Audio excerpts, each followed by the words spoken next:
નમસ્કાર વિદ્યાર્થી મિત્રો, હું ભરત હળિયા ભારત સ્કોલર યુટ્યુબ ચેનલ પર આપ સૌનું હાર્દિક સ્વાગત છે. વિદ્યાર્થી મિત્રો, આપણે સ્વાધ્યાય 4.2 ના પ્રશ્ન નંબર 1 જોયો હતો, બરાબર. હવે પ્રશ્ન નંબર 3 જોવાનો છે.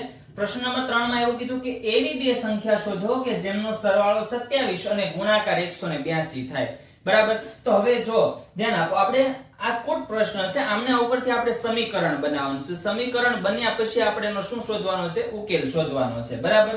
તો પહેલા આપણે ધારી લઈએ કે ધારો કે એક સંખ્યા, આમાં શું કીધું, બે સંખ્યા એવી છે કે જેમનો સરવાળો 27 થાય. ધારો કે પહેલી સંખ્યા x છે, બરાબર. હવે જો પહેલી સંખ્યા x છે, બરાબર. હવે બે સંખ્યાનો સરવાળો 27 થાય, બરાબર. આપણે એક સંખ્યા ધારી લીધી, તો હવે આપણે એવું કહી શકીએ કે બે સંખ્યાનો સરવાળો જો 27 થતો હોય ને, તો સરવાળામાંથી પહેલી સંખ્યા બાદ કરું તો મને બીજી સંખ્યા મળે, બરાબર. તો આપણે લખીએ તેથી બીજી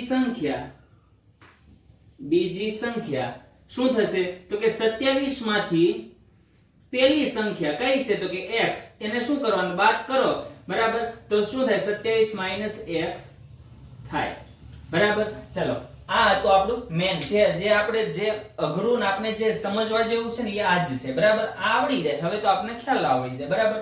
હવે આગળ વધીએ. અને ગુણાકાર કોનો? તો કે ઈ બે સંખ્યાનો ગુણાકાર 182 થાય. તો મારી પાસે પહેલી સંખ્યા x છે, બીજી સંખ્યા 27 - x છે. બંનેનો સરવાળો ગુણાકાર કરવાનો છે, બરાબર. તેથી જોઈએ ગુણાકાર કરી, x ગુણ્યા બીજી સંખ્યા કઈ? તો કે 27 - x બરાબર કેટલા થશે? તો કે 182, બરાબર. ચાલો ગુણાકાર કરો, તો x ગુણ્યા 27 એટલે કેટલા થાય? તો કે 27x માઈનસ x ગુણ્યા x, તો શું થાય? x નો વર્ગ બરાબર 182, બરાબર. હવે જો માઈનસ x ના વર્ગ વાળું પદ છે ને, માઈનસ છે, તો આ બધા પદને બરાબરની પેલી બાજુ લઈ જાય તો શું થઈ જશે? તો કે નિશાની બદલી જશે. માઈનસ વાળું છે એ પ્લસ થઈ જશે અને પ્લસ વાળું છે એ માઈનસ થઈ જશે. એટલે આવી રીતે થશે, ધ્યાન આપો. x નો વર્ગ માઈનસ 27x પ્લસ 182 બરાબર 0, બરાબર. આપણે આની પહેલા જે પ્રશ્ન નંબર 1 ભણ્યા હતા એમાં શું કર્યું હતું કે આપણે આવી રીતનું ઓલરેડી સમીકરણ આપી દીધું હતું. સમીકરણ ઉપરથી આપણે એના અવયવ પાડવાના હતા અને ઉકેલ મેળવવાનો હતો, બરાબર. હવે આમાં શું કીધું? આપણે ખુદ પ્રશ્ન આપ્યો, એમનાથી એના ઉપરથી આપણે પહેલા સમીકરણ મેળવવાનું. સમીકરણ મળ્યા પછી આપણે એનું શું કરવાનું હતું? અવયવ પાડવાના. ચાલો જોઈએ, અવયવ પાડીએ. તો કે અવયવમાં આપણે પહેલા પ્રશ્નમાં શું કીધું હતું કે પ્રથમ પદ એટલે કે x ના વર્ગનો સહગુણક અને અચળ પદનો ગુણાકાર કરો અને જે સંખ્યા મળે એના એવા બે ભાગ કરવાના કે જેનો સરવાળો અથવા તો બાદબાકી હોય મધ્યમ પદ થાય, એટલે કે -27 થાય. તો 182 ગુણ્યા 1, કેમ કે x ના વર્ગનો સહગુણક શું છે?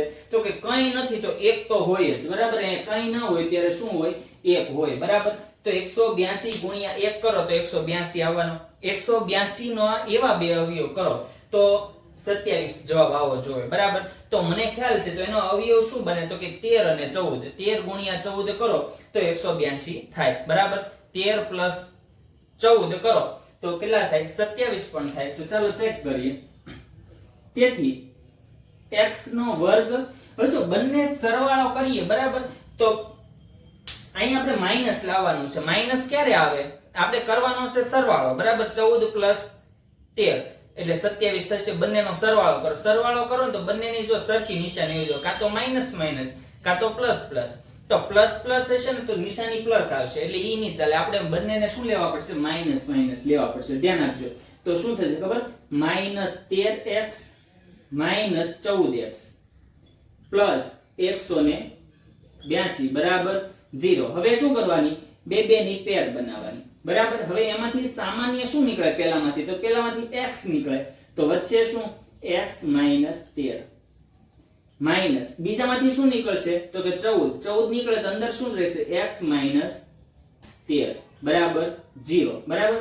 તેથી હવે સામાન્ય શું નીકળશે? તો કે x - 13 અને બીજું પદ અંદર શું વધશે? તો કે x - 14 બરાબર 0. હવે બંનેને સેપરેટ 0 આપી દઈએ, અલગ કરી દઈએ સમીકરણ, એટલે x - 13 બરાબર 0 x માઇનસ 14 બરાબર 0. આ માઇનસ છે, બરાબરની પેલી બાજુ આવે તો પ્લસ, બરાબર. તેથી x બરાબર કેટલા આવશે? માઇનસ છે તો પ્લસ થઈ જાય એટલે x બરાબર 13. અને અહીંયા પણ x બરાબર કેટલા આવશે? તો કે 14. બરાબર. તો એવી બે કઈ સંખ્યા છે? તો આપણે બે સંખ્યા અહીંયા મળી ગઈ. કઈ? તો કે 13 અને 14. બરાબર. હવે જો તમે અહીંયા પહેલી સંખ્યા માની લો x એટલે 13 લ્યો, તો બીજી સંખ્યા શું થશે? તો કે 27 માંથી 13 બાદ કરો તો 14 મળવાના. બરાબર. અથવા તો તમે x બરાબર 14 લ્યો, બરાબર, તો પણ તમે 27 માંથી 14 બાદ કરશો તો 13 મળે છે. એટલે આપણને ખબર પડી ગઈ કે આપણે બે સંખ્યા મળે, કઈ? 13 અને 14. બરાબર. એક સંખ્યા 13 છે અને બીજી સંખ્યા કઈ છે? 14. બરાબર. જો તમને પહેલો દાખલો સરળતાથી સમજાઈ ગયો હોય તો વિડીયોને લાઈક કરી દેજો, શેર કરી દેજો અને ચેનલને સબસ્ક્રાઇબ કરી દેજો. હવે જોવાનો છે આપણે દાખલા નંબર 4. દાખલા નંબર 4 માં શું કીધું કે જે સંખ્યાના વર્ગનો સરવાળો 365 થાય એવી બે ક્રમિક પણ ધન પૂર્ણાંક સંખ્યા શોધવાની છે. કેવી સંખ્યા શોધવાની છે? ધન પૂર્ણાંક. અને ક્રમિક કીધી. આપણે ક્રમિક સંખ્યાના દાખલાઓ વારંવાર જોતા હોય. ક્રમિક કોને કહેવાય? તો કે એક પછી કેટલા આવે? બે આવે. બે પછી 3 આવે, 3 પછી 4 આવે. આ જે પેટર્ન ચાલે એને ક્રમિક સંખ્યા કહેવાય. કે બે વચ્ચેનો ડિફરન્ટ કેટલો હોય? 1 ને 1 નો હોય. બરાબર. તો અહીં લખું, ધારો કે પ્રથમ ક્રમિક સંખ્યા, ધારો કે પ્રથમ ક્રમિક સંખ્યા x છે. તો તેથી બીજી સંખ્યા શું થશે? તેથી બીજી ક્રમિક સંખ્યા શું થશે? તો કે બંને વચ્ચેનો ડિફરન્ટ 1 1 નો હોય. 1 માં 1 ઉમેરો તો 2 થાય, 2 માં 1 ઉમેરો 3 થાય, 3 માં 1 ઉમેરો 4 થાય, એટલે વચ્ચે 1 નો ડિફરન્ટ એટલે પ્લસ 1 કરવાના. તો પ્રથમ જે સંખ્યા હતી એમાં હું પ્લસ 1 કરું તો આપણે બીજી સંખ્યા મળે. બરાબર થાય. ચલો, પ્રથમ અને બે આપણે બે ક્રમિક સંખ્યા આપણે ધારી લીધી. હવે એમનું શું કીધું? એમના વર્ગોનો સરવાળો, એટલે પ્રથમ અને દ્વિતીય જે બે સંખ્યા છે એના વર્ગો, એટલે એના બંનેના શું કરવાના? વર્ગ કરવાના. તેથી પહેલી સંખ્યાનો વર્ગ એટલે x નો વર્ગ પ્લસ બીજી સંખ્યા કઈ છે? તો કે x + 1 એમનો વર્ગ. આ બંનેના વર્ગો કરીને પછી સરવાળો કરો ને તો 365 આવે. કેટલા આવે? 365. ચાલો આનું સાદું રૂપ આપીએ. આપણે સમીકરણ મળી ગયું. હજી સમીકરણ નથી મળ્યું, હજી આપણે અહીંયા કૌંસ છે એને આપણે હજી છૂટો કરવાનો છે. બરાબર. તો અહીંયા શું થશે?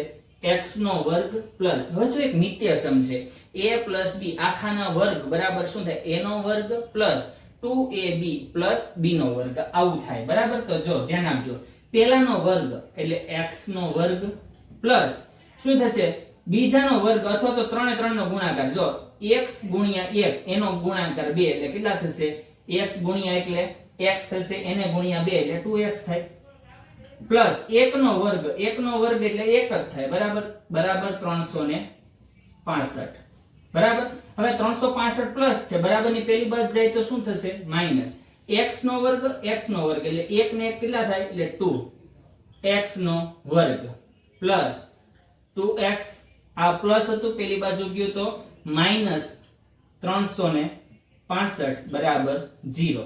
સાદું રૂપ આપો તો આમ થાય 2x નો વર્ગ પ્લસ 2x પ્લસ માઈનસ 365 માંથી 1 બાદ કરું તો માઈનસ 364 થાય. બરાબર 0. હવે તો આખા પદમાંથી જોઈ લેવાનું, અવયવ પાડતા વખતે પહેલા ચેક કરી લેવાનું કે કઈ સામાન્ય નીકળે છે કે નહીં. સામાન્ય નીકળતો હોય તો સામાન્ય લઈ લેવાનું, જેથી કરીને સંખ્યા નાની થાય અને આપણે અવયવ પાડવામાં કેવું રહે? સરળ રહે. બરાબર. તો ચાલો બે સામાન્ય નીકળે છે તો આપણે સામાન્ય લઈ લઈએ. સામાન્ય લેશો એટલે બરાબરની ગુણાકારમાં થઈ જશે. બરાબર.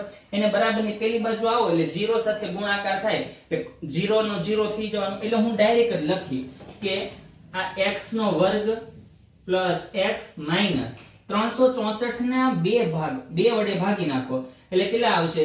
તો કે 2 એકા 2. બરાબર. 2 અઠા 16 અને 182 બરાબર 0.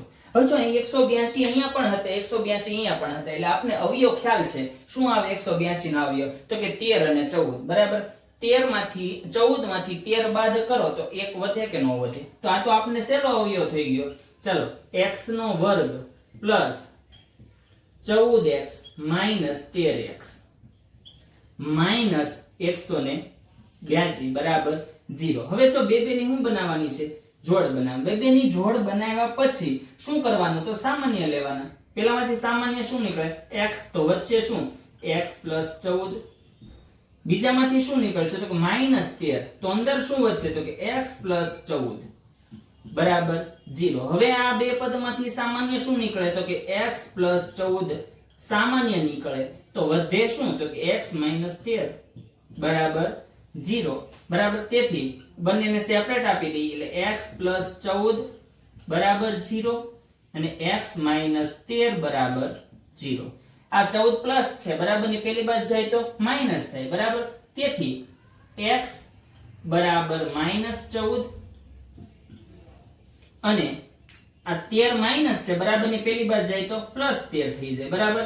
તો x બરાબર 13. હવે ધ્યાન આપજો, એક સંખ્યા માઈનસ છે, એક સંખ્યા પ્લસ છે, તો 14 લેવા કે 13 લેવા? જો આપણે સંખ્યા રકમની અંદર પહેલા જ કીધું કે ધન પૂર્ણાંક જોઈએ મારે. કેવા જોઈએ? ધન પૂર્ણાંક. તો આ છે ઋણ પૂર્ણાંક અને આ છે ધન પૂર્ણાંક. તો આપણે ધન પૂર્ણાંક લેવાનું એટલે આ સંખ્યા આપણે કેન્સલ કરી દેવાની. વધે કઈ? તો x બરાબર 13 બરાબર. તો પ્રથમ ક્રમિક સંખ્યા આપણે શું ધારી? x. તો અહીં લખવાનું.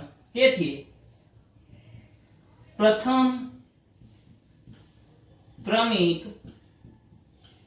સંખ્યા 13 અને બીજી સંખ્યા 13 માં એક ઉમેરો તો શું થાય? 14 મળે બરાબર. તો આવી રીતે આપણે બે દાખલા અહીંયા પૂર્ણ કર્યા. હજી આની પછી બે દાખલા છે, દાખલા નંબર 5 અને 6 એ ચાલો જોઈએ. હવે આપણે દાખલા નંબર 5 એમાં શું કીધું કે એક કાટકોણ ત્રિકોણનો વેધ તેના પાયા કરતા 7 સેન્ટીમીટર નાનો છે. જો કર્ણની લંબાઈ 13 સેમી હોય તો બાકીની બાજુના બે બાજુના માપ શોધો. હવે શું કીધું? આ કાટકોણ ત્રિકોણ આપ્યો છે બરાબર. એટલે માની લો આપણે અહીં કાટકોણ ત્રિકોણ દોરું છું બરાબર. આ છે કાટકોણ ત્રિકોણ, અહીંયા કાટખૂણો છે બરાબર. માનો આ નામ A, આ નામ B અને આ નામ C. શું કીધું? કાટકોણનો વેધ એટલે કે આ વેધ બરાબર. AB એનો શું છે? આપણે વેધ લઈએ અને BC એનો શું લઈએ? પાયો. ધારો કે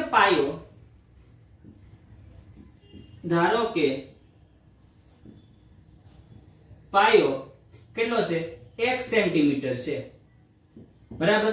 તેથી એટલે કે આ 1 સેન્ટીમીટર હોય ને બરાબર. તો પાયો શું કીધો? 7 સેમી નાનો છે. કોના કરતા? સોરી, વેધ શું છે? પાયા કરતા 7 સેમી નાનો છે બરાબર. તો આનો મતલબ શું થાય કે આ છે ને x - 7 હોય બરાબર. તેથી વેધ બરાબર શું થશે? તો કે x - 7 સેમી થાય બરાબર. અને કર્ણ તમને કેટલો આપેલો છે? તો કે 13 સેમી બરાબર.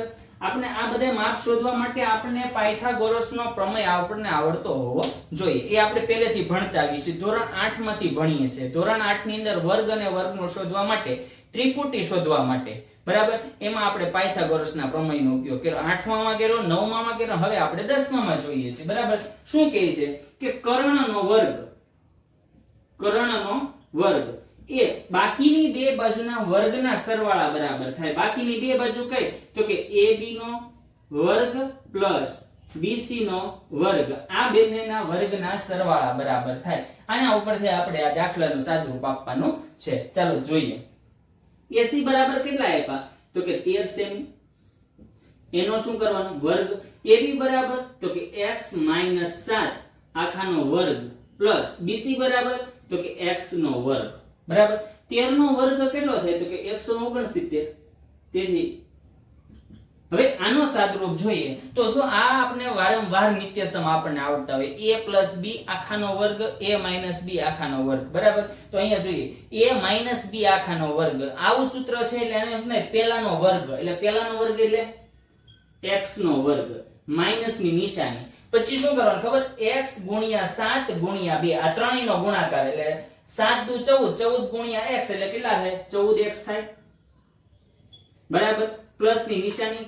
છેલ્લા બીજા પદનો વર્ગ, 7 નો વર્ગ કેટલો થાય? 49 પ્લસ x નો વર્ગ બરાબર. હવે ધ્યાન આપજો. હવે શું થશે ખબર? 169 છે ને એ પ્લસ છે બરાબર. ની પેલી બાજુ લાવી તો માઈનસ થશે. હવે જો x નો વર્ગ કેટલી વખત છે? બે વખત. એટલે અહીં શું થશે? 2x નો વર્ગ બરાબર માઈનસ 14x પ્લસ 49 માઇનસ 169 બરાબર 0. અચળ પદ હોવાથી જો કોઈ સાથે ચલ છે નહીં એટલે અચળ પદના શું થાય સરવાળા બાદબાકી જે થતું હોય એ કરી દેવાનું બરાબર. તેથી 2x વર્ગ માઇનસ 14x માઇનસ જો 9 માંથી 9 જાય તો 0, 4 માંથી 6 માંથી 4 જાય તો 2, 1 એમના એમ બરાબર 0. 120 ના એવા અવયવો પાડો 120 ગુણ્યા હજી જો આમાં બે સામાન્ય નીકળે. શું નીકળે? બે સામાન્ય નીકળે છે. હા નીકળે એટલે કાઢી નાખો. ચાલો તો શું થશે? x નો વર્ગ માઇનસ 7x માઇનસ 120 એટલે કેટલા થશે? 60 બરાબર 0. બે શું લઈ લીધા? સામાન્ય લઈ લીધા બરાબર. હવે 60 ના એવા બે ભાગ પાડો કે સરવાળો અથવા તો બાદબાકી 7 આવે તો આપણે જો 12 પંચા 60, 12 માંથી 5 બાદ કરો તો 7 મળે એટલે આપણે અહીંયા જોઈ લઈએ. ચલો તેથી x નો વર્ગ minus 12x plus 5x minus 60 બરાબર 0. હવે તો ધ્યાન આપો 60 ના અવયવો પડ્યા ને 60 ના અવયવો કયા મળ્યા? તો કે 12 પંચા 60, 12 અને 5 બરાબર. 12 માંથી હું 7 બાદ કરું તો મને ખબર છે કે 12 માંથી 5 બાદ કરું તો મને ખબર છે 7 મળે છે બરાબર. તો માઇનસ 24 છે તો મોટા પદને હું માઇનસ આપું અને નાના પદને હું આપું પ્લસ એટલે પ્લસ માઇનસ માઇનસ એટલે જો માઇનસ પ્લસ માઇનસ 12 માંથી 5 જાય તો 7 આવે બરાબર. મોટા પદની નિશાની માઇનસ. કોઈ જાતનો રકમમાં કઈ ફરક પડ્યો નથી. હવે બે ની શું બનાવવાનું? પેર બનાવી દો. સામાન્ય શું નીકળશે પેલામાંથી? તો કે x તો વધે હું x માઇનસ 12 પ્લસ બીજામાંથી શું નીકળે? 5 વધશે શું? x માઇનસ 12 બરાબર 0. તેથી x માઇનસ 12 અને x પ્લસ 5 બરાબર 0. હવે 0 બંનેને આપી દો એટલે x માઇનસ 12 બરાબર 0 અને x પ્લસ 5 બરાબર 0. આ માઇનસ છે પેલી બાજુ જાય તો પ્લસ તેથી x બરાબર 12 પ્લસ 12 બરાબર. અને અહીંયા શું થશે? x બરાબર પ્લસ 5 જતા પેલી બાજુ ગયા એટલે માઇનસ થઈ ગયા એટલે અહીં કેટલા થઈ ગયા? માઇનસ. હવે ધ્યાન આપો કોઈની લંબાઈ છે, ઊંચાઈ, પહોળાઈ ક્યારે માપ છે ને એ માઇનસ માં ન હોય બરાબર. તો આ તો આપણું પદ કેવું થઈ ગયું? કેન્સલ થઈ ગયું બરાબર. તો હવે જો તમારી પાસે બીજી બે બાજુના માપ છે બરાબર. એમાંથી ધારો કે પાયાનું માપ x છે. x બરાબર તો આપણને મળી ગયું બરાબર. તેથી અહીં આપણને મળી ગયું પાયાનું માપ બરાબર કેટલું છે? તો કે 12 સેમી બરાબર. હવે હું કીધું વેધનું માપ. તેથી વેધનું માપ વેધ બરાબર x માઇનસ 7. x બરાબર આપણે કેટલા લીધા? તો કે 12 માઇનસ 7 બરાબર. તો કેટલા મળશે? તો કે 5 સેન્ટીમીટર. તો તમને પાયા અને વેધ બંનેનું માપ મળી ગયું. આપણે ત્રણે એક છે 5, એક છે 12 અને એક છે 13 બરાબર. આવી જ રીતે આપણે છેલ્લો દાખલો છે સ્વાધ્યાયનો 4.2 નો બરાબર. એમાં શું કીધું? જો તમને આ દાખલો સરળતાથી સમજાઈ ગયો હોય તો વિડીયોને લાઈક કરવાનું ભૂલતા નહીં, શેર કરી દેજો અને જો ચેનલ પર નવા આવ્યા હો તો સબસ્ક્રાઇબ કરવાનું ભૂલતા નહીં બરાબર.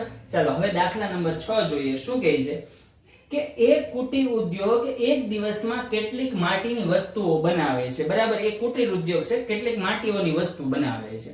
હવે એક નિશ્ચિત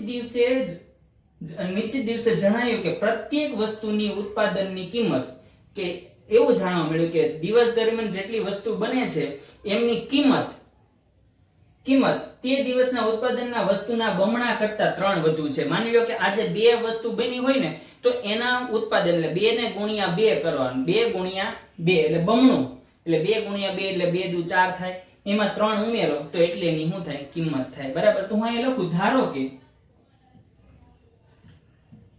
ધારો કે નિશ્ચિત દિવસે બનેલી વસ્તુની સંખ્યા નિશ્ચિત દિવસે બનેલી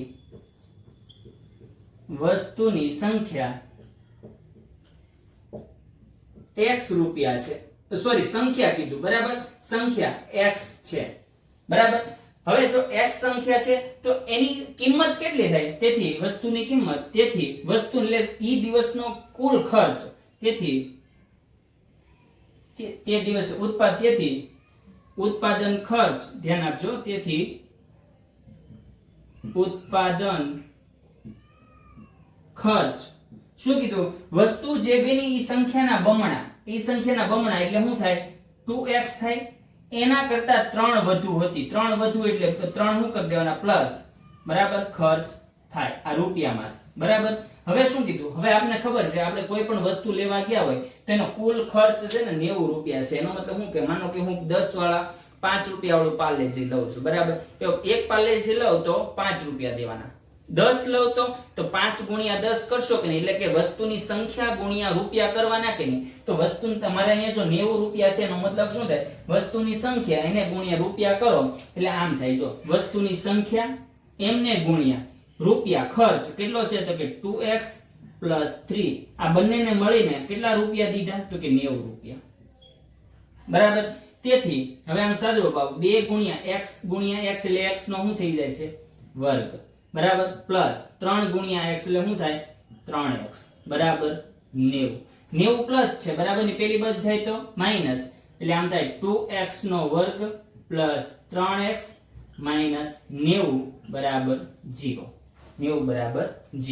તો થઈ ગયો સમીકરણ બરાબર હવે સમીકરણનો શું કરવાનું સાદુરૂપ આપવાનું 90 ગુણ્યા 2 એટલે શું થાય 180 ના એવા બે અવયવ પાડો કે જેનો સરવાળો બાદબાકી કરો તો 3 આવે તો આપણે ખબર છે 15 ગુણ્યા 12 કરો તો 180 થાય 15 માંથી 12 બાદ કરો 3 મળે બરાબર તેથી 2x નો વર્ગ plus 15x minus 12x minus 90 બરાબર 0 બરાબર તેથી બે ની શું બનાવવાની જોડ બનાવવાની એમાંથી સામાન્ય શું નીકળે તો કે પેલામાંથી સામાન્ય નીકળશે x તો વધે શું તો કે 2x 15 માઈનસ આમાંથી શું સામાન્ય નીકળશે તો કે 6 બરાબર તો વધશે શું 6 દુ 12 એટલે 2x 15 છંક 90 એટલે 15 વધશે બરાબર 0 આમાંથી સામાન્ય લઈ લો શું નીકળશે તો કે 2x 15 સામાન્ય નીકળે અંદર શું વધે